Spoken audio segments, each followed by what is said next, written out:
Battery में जो 50 साल तक बगैर चार्जिंग और रिपेयरिंग के एनर्जी प्रोवाइड कर सकती है। इस ब्रेन चिप इंसानी दिमाग में कामयाबी से इम्प्लांट कर दी गई।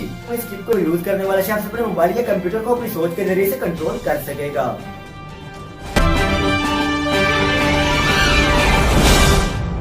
हाय गाइस, आज की इस वीडियो में हम बात करेंगे पाकिस्तान समेत दुनिया भर में होने वाली साइंस और टेक्नोलॉजी अपडेट्स के बारे में। साइंस और टेक्नोलॉजी की दुनिया में क्या कुछ हुआ है अपडेट और क्या कुछ होने वाला है अपडेट, ये सब कुछ होगा इस वीडियो में, इसलिए वीडियो को स्किप किए बगैर एंड तक जरूर देखिएगा। Let's start. अच्छा, हमको सिखा रिया है। सबसे पहले हम बात करेंगे एक ऐसी बैटरी के बारे में जो 50 साल तक बगैर चार्जिंग और रिपेयरिंग के एनर्जी प्रोवाइड कर सकती है, और ये कारनामा सर अंजाम दिया है चाइना के साइंसदानों ने। झूठ बोल रहा है। चाइना की सिटी बीजे की एक local startup company beta volt ने इसे डिजाइन किया है।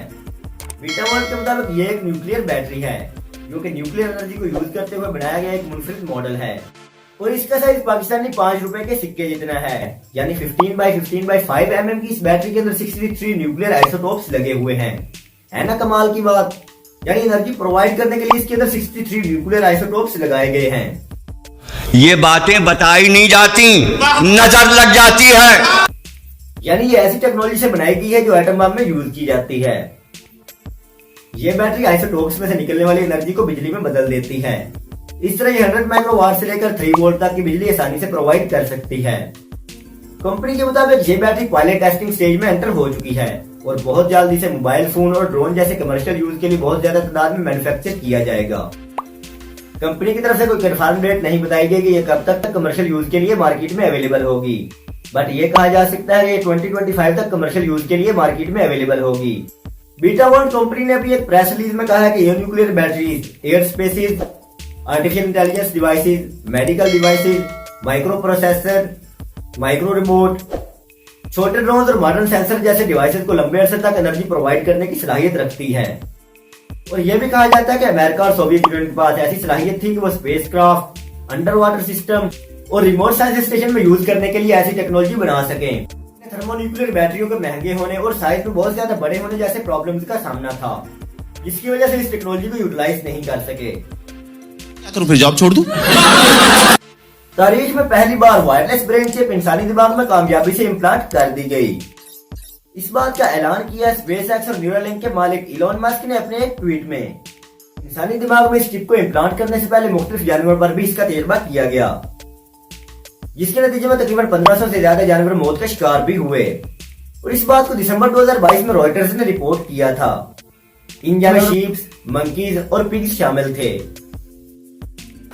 कैसी अपमानजनक बातें कर रहा है, ये अश्लील है ये लोना। पिछले साल मई के महीने में अमेरिकन FDA यानी federal food and drug administration की तरफ से इलॉन मस्क की कंपनी न्यूरालिंक को इस बात की इजाजत दी गई कि वो इस ब्रेन चिप का इंसानों पर भी एक्सपेरिमेंट कर सकें।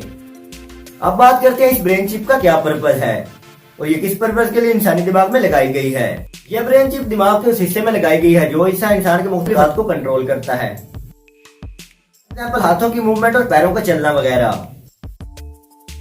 इनका कहना है कि यह ब्रेन चिप बैटरी से चलती है और इसे वायरलेस तरीके से चार्ज किया जाता है। कुछ न कुछ तो गड़बड़ जरूर है। यही नहीं, अभी और सुनिए। यह ब्रेन चिप दिमागी सिग्नल को वायरलेस तरीके से सेंड करती है। इसे एक ऐप पर डिकोड किया जाता है।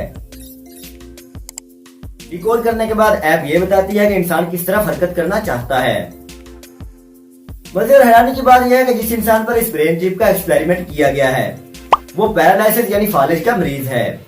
कंपनी के मुताबिक मरीज के दिमाग में ब्रेन चिप लगाए जाने के बाद इनकरेजिंग न्यूरॉन स्पाइक्स या नर्व मूवमेंट देखी गई और पेशेंट तेजी से रिकवर भी हो रहा है।